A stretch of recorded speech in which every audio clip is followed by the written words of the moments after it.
ہمیں اس بات پہ فخر ہونا چاہیے کہ ہم نے اپنی توفیق سے نہیں، اپنی محنت سے نہیں، اللہ کے فضل سے ہم نے رسول اللہ کا امتی ہونے کا شرف پایا ہے۔ میں نے تنبیہ الغافلین میں کئی جگہوں پہ یہ روایت پڑھی ہے کہ حضرت آدم علیہ السلام نے اس بات کا اظہار فرمایا کہ جو آخری رسول محمد مصطفیٰ صلی اللہ علیہ وسلم ہوں گے، ان کی جو امت ہے، اس امت کو میرے اوپر کئی فضیلتیں دی گئی ہیں، کئی فضیلتیں درجات میں، یعنی نبوت میں فضیلت نہیں ہے، یعنی ان کو خاصیتیں دی گئی ہیں، خاص فضیلتیں۔ ان میں سے ایک انہوں نے یہ ارشاد فرمائی کہ جس وقت مجھ سے خطا سرزد ہوئی تو پھر کیا ہوا، میں کعبہ شریف جہاں پہ مکہ مکرمہ ہے، خانہ کعبہ کہتے ہیں، میں وہاں پر پہنچا تو میری اللہ تعالیٰ نے توبہ قبول کی، وہاں پہ پہنچ گئی، یعنی وہ جگہ میرے لیے خاص تھی، اس جگہ پر میری توبہ قبول ہوئی۔ لیکن امت مصطفیٰ جو آخری رسول صلی اللہ علیہ وسلم کی امت ہے،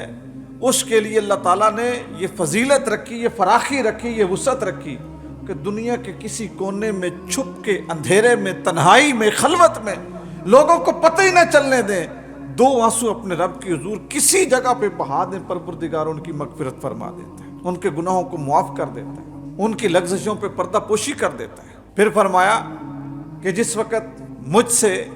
یہ لغزش ہوئی تو پھر کیا ہوا، اللہ تعالیٰ نے میاں اور بیوی کے درمیان جدائی کر دی، حضرت حوا الگ، حضرت آدم علیہ السلام الگ، میاں بیوی میں جدائی ہو گئی۔ فرمایا امت محمدیہ کے لیے کتنا بڑا کرم ہے کہ وہ گناہ بھی کریں گے لیکن گناہ کی بنیاد پہ میاں بیوی میں جدائی نہیں ہوگی، گناہ کی بنیاد پر وہ جدا نہیں ہوں گے، پھر بھی ایک دوسرے کے ساتھ رہیں گے۔ فرمایا اس سے اگلی بات یہ ہے کہ جب میں نے وہ کھا لیا درخت کا جو پھل تھا جس سے مجھے منع کیا گیا، کہتے ہیں جب میں نے وہ کھا لیا تو مجھے اللہ تعالیٰ نے بے لباس کر دیا، بے لباس کر دیا اور جنت سے بے لباس زمین پہ اتارا۔ سورہ 3 ہے، والتین والزیتون وطور سینین، جو زیتون کا درخت ہے اور انجیر کا جو درخت ہے، اس کے متعلق آتا ہے کہ جب حضرت آدم علیہ السلام دنیا میں آئے تو ان درختوں میں سے ایک درخت نے اپنے پتے پیش کیے تھے لباس کے طور پہ، اس لیے اس درخت کو بھی جنتی درخت کہا جاتا ہے۔ کہتے ہیں میں بے لباس کر دیا گیا، لیکن امت محمدیہ کا شرف یہ ہے کہ یہ جب گناہ کرتے ہیں تو پروردگار ان کو بے لباس نہیں کرتا، بے آبرو نہیں کرتا، ان کے اوپر اسی وقت کسی قسم کی سزا لاگو نہیں ہوتی، گناہ کرتے ہیں پھر بھی اللہ تعالیٰ پردہ پوشی کرتا ہے۔ اور فرمایا میں نے جب وہ دانہ کھایا اور میں جنت سے نکالا گیا تو اللہ تعالیٰ نے مجھ کو جنت سے نکال دیا۔ فرماتے ہیں حضرت محمد مصطفیٰ کی امت کی فضیلت یہ ہے کہ یہ گناہ کریں گے، توبہ کریں گے، معافی مانگیں گے، مغفرت کے سبب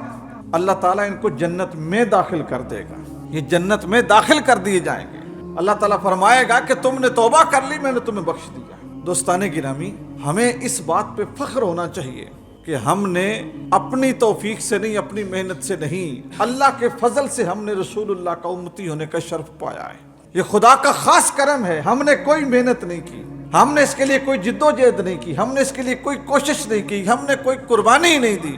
ہم نے کوئی سفارش نہیں کی۔ اللہ تعالیٰ کا خاص کرم ہے کہ اس رب نے ہمیں اس امت میں پیدا فرمایا کہ جس امت کا درجہ قیامت کے دن سب سے بلند ہو۔